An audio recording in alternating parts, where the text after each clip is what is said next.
ஓம் சாந்தி. 28 பிப்ரவரி 2023. சிவபாபானுடைய இனிமையான மகா வாக்கியம். சாக்காரம் முரளி பாப்தாதா மதுபன்.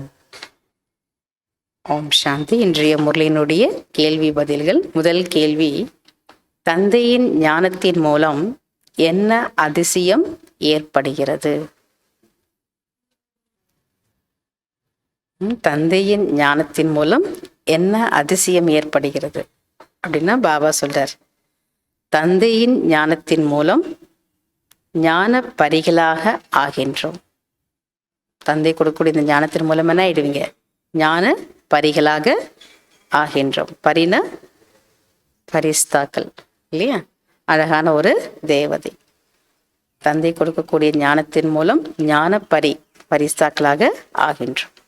இரண்டாவது கேள்வி: தந்தையை எப்படி கூறுவது கிடையாது, எப்படி கூறலாம்? தந்தையை எப்படி கூறுவது கிடையாது, எப்படி கூறலாம்? படைக்கிறார். தந்தையை ஆத்மாக்களை படைப்பவர் என்று கூறுவது கிடையாது, சிருஷ்டியை படைப்பவர் அல்லது சொர்க்கத்தை படைப்பவர் என்று கூறலாம். மூன்றாவது: எப்பொழுது பிராப்திகள் உங்களுக்கு முன்னால் இயல்பாகவே வந்து கொண்டே இருக்கும்? தூய்மையான உள்ளத்துடன் விருப்பங்களை நிறைவேற்றிக் கொண்டே இருந்தீர்கள் என்றால் பிராப்திகள் உங்களுக்கு முன்னால் இயல்பாகவே வந்து கொண்டே இருக்கும். தூய்மையான உள்ளத்துடன் விருப்பங்களை நிறைவேற்றிக் கொண்டே இருந்தீர்கள் என்றால் பிராப்திகள் உங்களுக்கு முன்னால் இயல்பாகவே வந்து கொண்டே இருக்கும். நாலாவது கேள்வி: யார் பரமாத்மா ஞானி?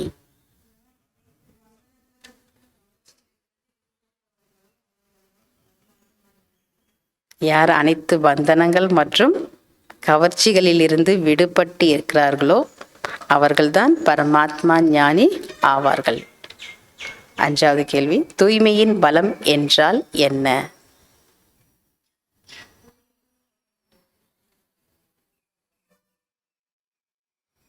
தூய்மையில் பலம் என்றால் என்ன? தூய்மையில் சுகமும் இருக்கிறது, மரியாதையும் கிடைக்கிறது. இதுதான் தூய்மையின் பலமாகும். தூய்மையில் சுகம் இருக்கு, அவ்வளோ மரியாதை இருக்கு. ஆகிய தூய்மையினுடைய ஒரு பலம் சொல்லலாம். Fill in the blanks. First, தந்தையிடம் டேஷ் ஆகுவதுதான் அவருக்கு முன்கூட்டியே கொடுக்கும் பரிசு.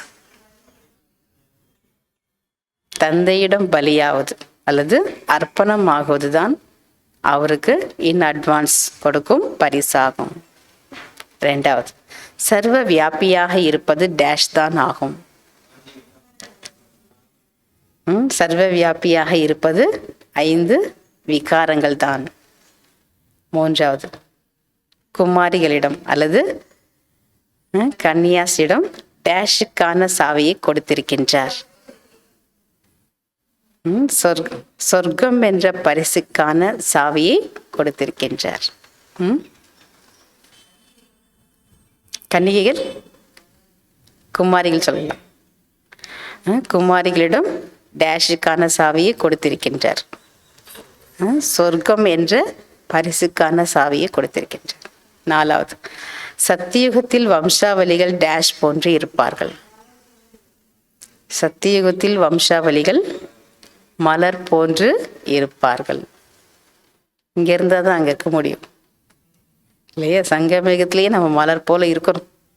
அப்பதான் அந்த சன்ஸ்காரம் அங்க வரும். அஞ்சாவது, தந்தை இப்போது நம்மை டேஷ் செய்வித்து டேஷ் ஆக்குகின்றார். தந்தை இப்போது நம்மை ஞான குளியல் செய்வித்து அழகான ஞான பரிகளாக அல்லது பரிஸ்தாக்களாக ஆக்குகின்றார். ஆறாவது, ஞானம் மற்றும் யோகாவில் டேஷ் இருக்கிறது. ஞானம் மற்றும் யோகாவில் மிகுந்த சக்தி இருக்கிறது. ஏழாவது, டேஷ் மூலமாக சேவை மற்றும் சேவா கேந்திரத்தினை டேஷ் எடுத்து செல்லக்கூடிய டேஷ்.